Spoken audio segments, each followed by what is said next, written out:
I have a lot to learn. This is why I watch people like Midwestern Marks, Danny Haifong, Professor Richard Wolff, etc. So like the stream. Woo! Yes, thank you, JB. Thank you for letting everyone know to like, share, comment on the stream, send it to your grandmother and your mom. But yes, I agree. I started with Kyle Kalinske, and then I found Michael Brooks. Rest in peace. That's someone who I freaking loved. But found Michael Brooks. Then moved on shortly after that to Richard Wolff. Then started reading. Now here we are. Speaking of Richard Wolff, I wanted to talk about one of his videos today because it kind of goes along with the themes that we've been talking about so far. He's talking about libertarianism and crony capitalism.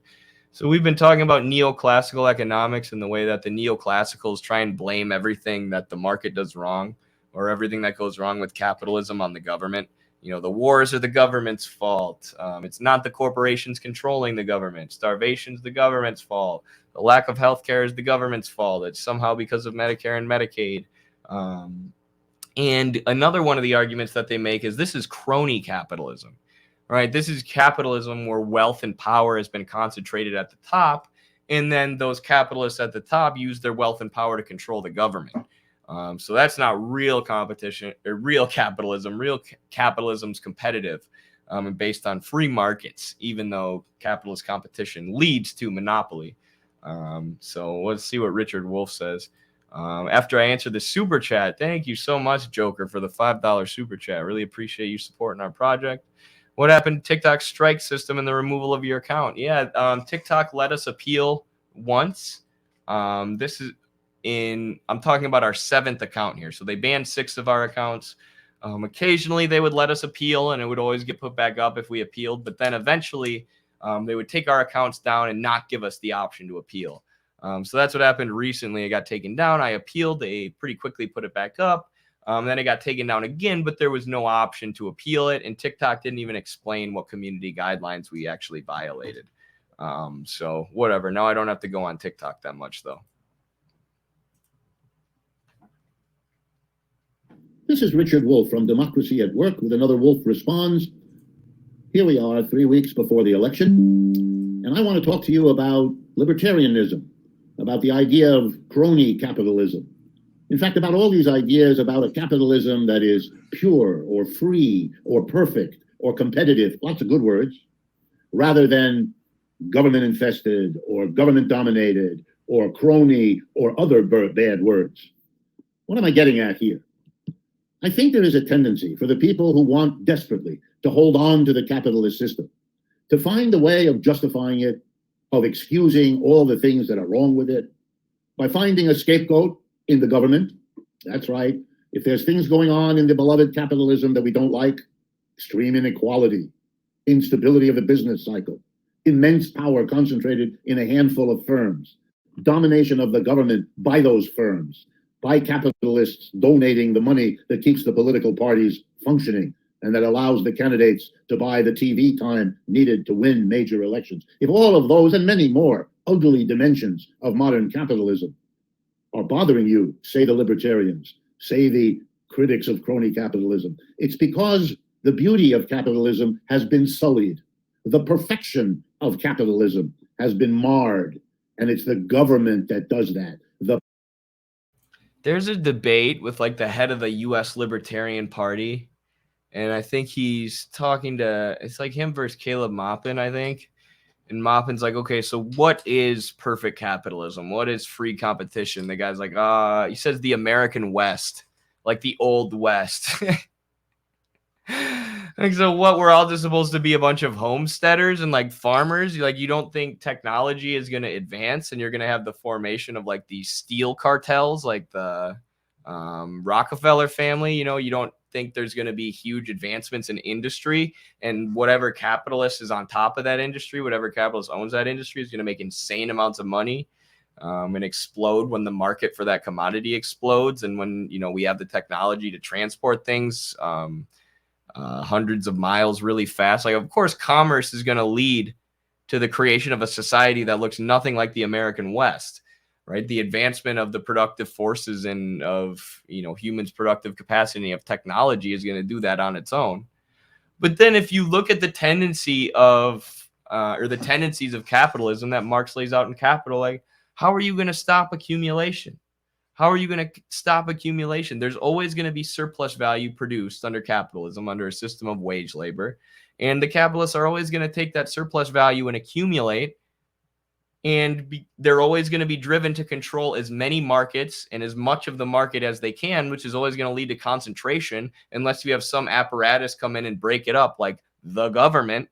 But the competition of the capitalist market, which creates the drive for more wealth and more markets and more expansion, is always going to lead to accumulation, concentration, and monopoly, right? So it's a dialectical inversion. Competition, market competition, dialectically becomes its opposite after years of development. Markets that are free become markets that are monopolized by corporations. So it's built into the market system itself, the system of commodity production itself. But remember, the neoclassicals will never criticize the market. No. You can't criticize the market. The market brings us to equilibrium. So you're not even allowed to say that the market leads to monopolization and corporations. Only the government does that somehow. And I remember I debated libertarians about this, and they couldn't explain to me how the government creates crony capitalism, but just trust them, it does. They were also like 16. A powerful, evil, intrusive government that should, of course, have kept its hands and its rules and its regulations and its tax collectors away from private capitalism, because that would have allowed private capitalism to do its wonders for us all. Libertarians want liberty, the liberty of the capitalist system to do its thing, go its way, heal its own failures, and we'll be all better off if we only get the government out of our economy.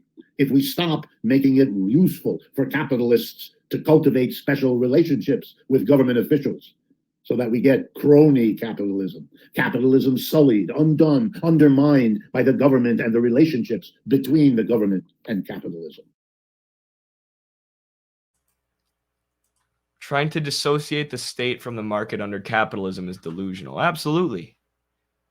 And this is what Radhika Desai says in her analysis of neoclassical economics that I was reading today as I was writing mine. And it's much more academic than mine is going to be, much more thorough, and there's pretty much no opinion in it. She's engaging with these neoclassical pseudoscientists, honestly.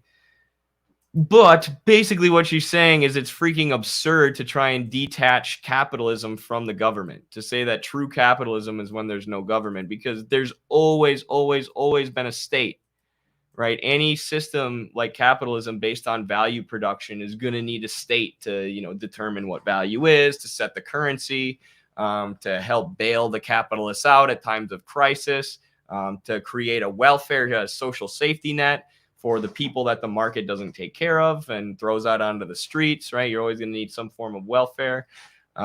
Capitalism has always needed the state, and the state has always functioned as a dictatorship of capital, right? The ruling economic class, as Marx said it would. I'm